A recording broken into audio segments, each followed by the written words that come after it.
Okay, I decided to do a video just for fetal circulation because I felt like the last one I did, which I don't want to redo over, just wasn't very clear. So I have a diagram here that's in your resources that I decided to use. Um, so you can see here, you have the blood coming from the placenta. Now it's coming to the child through an umbilical vein. So when you're looking at fetal circulation, you're always looking at it from the view of the child's heart. So the umbilical vein is bringing blood to the baby.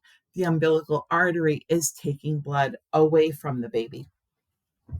So the oxygenated blood comes through the umbilical vein. Some of it is diverted to the liver because you have to um, have blood for the liver to do its job to help, um, bring nutrients and glucose to the child.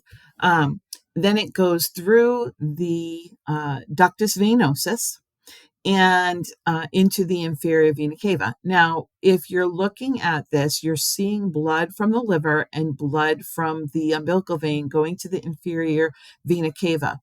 That's going to go to the right atrium. And the reason it's purple is because it contains both deoxygenated and oxygenated blood. From the right atrium, it goes to the right ventricle, and some of the blood goes to the right ventricle to the pulmonary trunk. The pulmonary trunk, it goes to the lungs because the lungs have to be um, oxygenated, to the left atrium. Okay. The other blood goes from the right atrium, goes through the foramen ovale to the left atrium. So the blood from the pulmonary veins goes into the left atrium, from the right atrium to the left atrium to the left ventricle. Okay. Into the aorta. Okay. And then from the aorta, it goes through systemic circulation to the umbilical arteries, which goes back to the placenta to be reoxygenated by the mom. Okay. You'll see here that there's a ductus arteriosus because you don't have the normal pathway of um, the blood circulation. You have to have the ductus arteriosus there.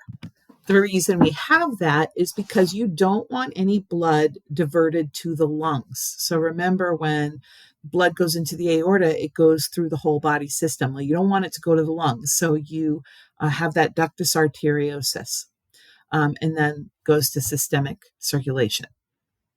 Okay, so oxygenated blood comes in through the umbilical vein. Some of it goes to the liver. Some of it goes through the ductus venosus to the inferior vena cava. The inferior vena cava brings blood that's partially oxygenated and partially deoxygenated to the right atrium. Some of the blood goes to the right ventricle, which goes to the pulmonary trunk to feed the lungs, so that the lungs have tissue has oxygen. And the blood from the lungs goes to pulmonary vein into the left atrium. The other blood from the right atrium goes through the foramen ovale to the left atrium, to the left ventricle, to the aorta. Okay, so you have the ductus arteriosus to prevent any blood going to the lungs. All of that blood goes to the aorta, to systemic circulation. The child's body cells use all of the oxygen. It goes to the umbilical artery, out to the placenta, so that the mother can have it reoxygenated for the baby. Okay, we'll go over this in class again, but I just felt like I wanted to do a better explanation.